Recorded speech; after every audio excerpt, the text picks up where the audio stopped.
পীরপিনগর গ্রামে অবস্থিত এই বিশালাকার বরুই বাগানটি এখনো সম্ভবত পাড়া ধরে নাই। আর কিছুদিন পরে হয়তো এই পিক করবে, তখন আরো মিষ্টি হবে। এখন তো খুব কুয়াশাচ্ছন্ন আকাশ, এই কারণে এখনো পারে নাই। এদিক দিয়ে আসা দরকার ছিল, শুধু বরুই আর বরুই, কুল গাছের বরুই। তো ভালো একটা চারা নেওয়া দরকার ছিল। চল এদিক দিয়ে আগাই। শুধু বরুই গাছ আর বরুই গাছ, এত বরুই আমি আমার কখনো দেখি না। এই যে ওই বড়িগুলো অনেক বালিব। হুম, আছে, জাল ছিড়িস না আর যাই করাস, পার দুই একটা পার লুকাই লুকাই পালাই দে, পিছে দা। অনেক বড়ই। ও ও, মেয়ে, এটা কি আপনাদের বাগান? এটা ওই আপনার ফুফু কোথায়? ও আচ্ছা, ভিতরে ঢুকা যাবে?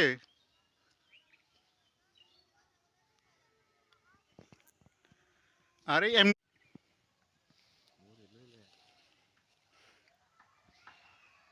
লুক তো সামলানো যাচ্ছে না, তোর তাজা টাটকা বড়ই দেখে, খাইস না? খা, টেস্ট কর, মিষ্টি। এই যে আমাদের চুর বন্ধু রুহান মালিকের বিনা অনুমতিতে খেয়ে টেস্ট করে দেখলো যে এটা নাকি মিষ্টি।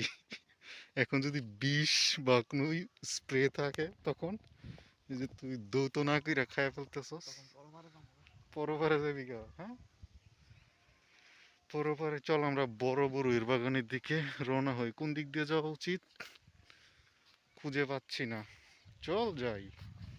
মানুষই তো রাস্তা তৈরি করে, রাস্তা কি আর মানুষকে তৈরি করে দেয়?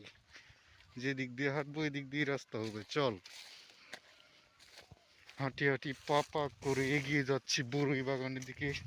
এখানে সম্ভবত পাহারাদাররা পাহারা দেয়। কেউ আছেন এখানে?